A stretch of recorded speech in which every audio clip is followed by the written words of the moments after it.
नमस्कार, मी अवनी बोराटे, इयत्ता तिसरी. माझ्या शाळेचे नाव जिल्हा परिषद प्राथमिक शाळा वाघपडेवाडी. माझे मार्गदर्शिका भारती अंबासे. मी अनेक पुस्तके वाचली, पण त्याच्यातील मला आवडलेले हे पुस्तक बालसंस्कार.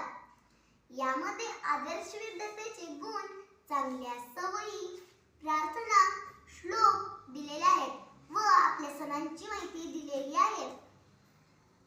वडीलधाऱ्या माणसांची कसे वागावे तेही दिलेले आहे. आपण आहार कसा घ्यावा तेही दिलेले आहे.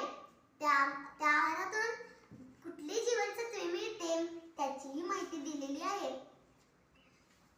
मागील पृष्ठभागावरती आई वडिलांना विसरू नका हा संदेश दिलेला आहे. म्हणून मला हे पुस्तक खूप खूप आवडते. बालवयात संस्कार होणे ही काळाची गरज आहे. धन्यवाद.